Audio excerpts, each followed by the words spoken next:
حال ہی میں جڑاوالا میں ہم سب نے دیکھا کہ ایک انسانیت سوز واقعہ پیش آیا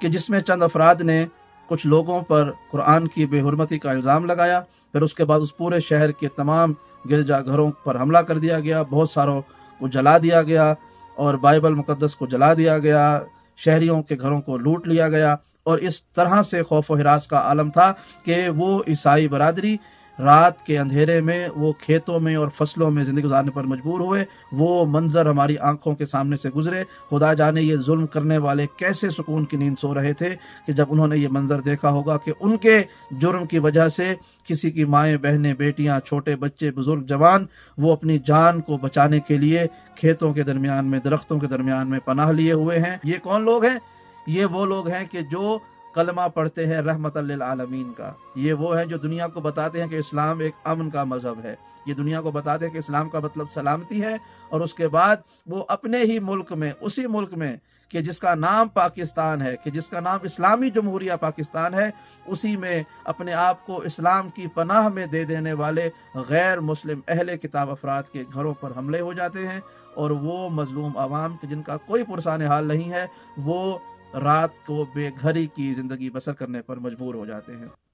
یہ کوئی پہلا واقعہ نہیں ہے جو اس طرح سے ہوا ہے، اس سے پہلے بھی ہم نے دیکھا ہے کہ کبھی جوزف کالونی، یوحنا آباد اور اس طرح کے اور واقعات ہوتے ہیں۔ کچھ عرصہ پہلے ایک سری لنکا سے آئے ہوئے ایک مینیجر کو فیکٹری میں کام کرنے والے مزدوروں نے اس لیے مار مار کر اس کو جاں بحق کر دیا تھا کہ اس نے کسی کو غالباً چھٹی دینے سے انکار کیا تھا، یا فیکٹری کی جو مشینیں تھیں ان پہ کسی نے کلمہ یا کوئی اور سٹیکر لگایا تھا جس پہ اس نے آ کر کہا تھا کہ یہ فیکٹری ہے، یہاں پر مختلف چیزیں بنائی جاتی ہیں، یہ سٹیکر وغیرہ لگا کر آپ ان چیزوں پر اجارہ داری نہ کریں، خراب نہ کریں، ان کو، ان کی اصلیت کو باقی رہنے دیں۔ اور کچھ لوگوں نے کہا کہ چھٹی مانگی تھی تو اس نے کہا کہ کام پورا کر کے چھٹی پر جانا، اس وجہ سے انہوں نے اس مینیجر پر توہین کا الزام لگایا اور مل کے مزدوروں نے اس کو مار دیا۔ اور ایک واقعہ اور بھی کچھ عرصہ پہلے کہ ایک نوجوان عیسائی جوڑے کو، شوہر اور بیوی کو، آگ کے اندر جھونک دیا گیا تھا، اینٹیں بنانے والے بھٹے کے اندر، ان دونوں کو، مزدوروں کو، کیونکہ انہوں نے اس مالک سے اپنے کام کا معاوضہ مانگا، طلب کیا کہ آپ کئی دن سے ہمیں پیسے نہیں دے رہے، ہمیں پیسے دے دیں، تو اس پر ان پر توہین کا الزام لگا کر ان میاں بیوی دونوں کو اس جلتی ہوئی آگ کے اندر ڈال کر زندہ جلا دیا گیا تھا۔ معاملہ یہ ہے کہ ہم نے یہ دیکھنا ہے کہ بطور معاشرہ ہم لوگ کہاں کھڑے ہوئے ہیں، ہماری اقدار کیا ہے۔ کہ اللہ کے رسول نے یہ کام کیے تھے؟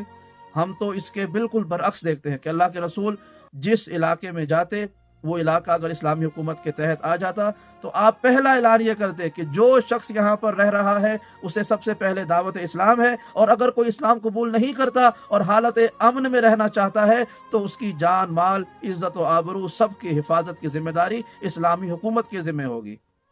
یہ رحمت للعالمین کا طریقہ کار تھا کہ آپ نے جنگوں میں فرمایا خبردار، گھروں کو نہ گرانا، عورتوں اور بچوں کو کچھ نہ کہنا، درختوں اور پودوں کو کچھ نہ کہنا،